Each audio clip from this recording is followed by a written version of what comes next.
Hello ફૂડી friends, કૃષ્ણકા kitchen ખજાનામાં તમારું સ્વાગત છે. આજે આપણે બનાવીશું નાયલોન ખમણ.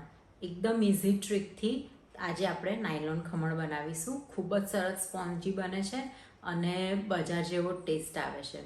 જો તમને મારા વિડીયોઝ પસંદ આવતા હોય તો લાઈક કરો, શેર કરો અને સબસ્ક્રાઈબ કરો. તો ચલો આપણે રીત જોઈ લઈએ. 1.5 કપ આપણે પાણી લઈશું,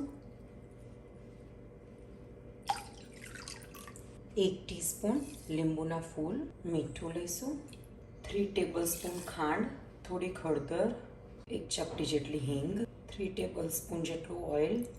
હવે પાણીની અંદર ખાંડ અને લીંબુના ફૂલ ઓગળે ત્યાં સુધીને આપણે વિસ્ક કરીશું. ખાંડ લીંબુના ફૂલ સરસ ઓગળી ગયા છે.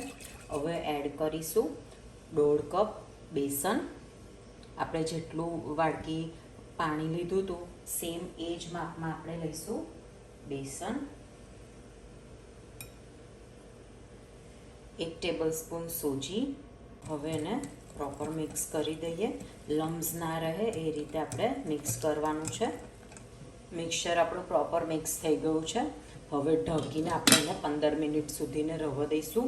ત્યાં સુધીને આપણે પાણી ગરમ થવા મૂકી દઈશું અને જે ટીનની અંદર આપણે ખમણ સ્ટીમ કરવાના છે એને ગ્રીસ કરીને રાખીશું. 15 મિનિટ થઈ ગઈ છે. હવે એક વખત આપણે એને પ્રોપર વિસ્ક કરી લઈશું. અહીં મેં બેસન ચાળીને લીધું છે અને બેસન માર્કેટમાં જે મળે એ જ લેવાનું છે, જેનાથી ટેક્સચર ખમણનું ખૂબ જ સરસ આવે. હવે એડ કરીશું 1 ટીસ્પૂન ઈનો. હવે આપણે એને મિક્સ કરી દઈશું. એકદમ લાઇટ કલરનું આપણું મિક્સચર થઈ ગયું છે. હવે ગ્રીસ કરેલા ટીનની અંદર આપણે એને ટ્રાન્સફર કરી દઈશું. હવે આપણે એને 15 થી 20 મિનિટ સુધીને સ્ટીમ કરવા રાખી દઈશું. 15 મિનિટ થઈ ગઈ છે અને સ્ટીમ સરસ થઈ ગયા છે. આપણે એને બહાર કાઢી લઈશું, ઠંડુ થવા દઈશું. ખમણ સરસ ઠંડા થઈ ગયા છે. હવે આપણે એને ડીમોલ્ડ કરી દઈએ. રેક ઉપર એને રાખીશું જેથી ઇઝીલી એ ઠંડુ થઈ જાય. હવે આપણે એનો વઘાર રેડી કરીશું. 2 ટેબલસ્પૂન જેટલું તેલ લઈશું. તેલ ગરમ થાય એટલે લઈશું રાઈ.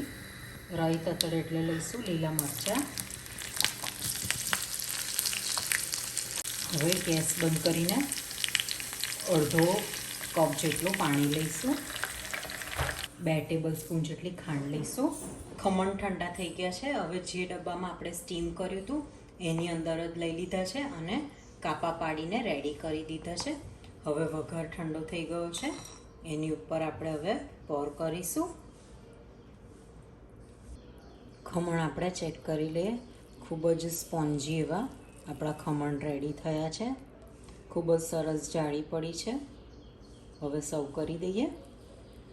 હવે છેલ્લે એને ધાણાથી ગાર્નિશ કરીશું. તો રેડી છે આપણા નાયલોન ખમણ.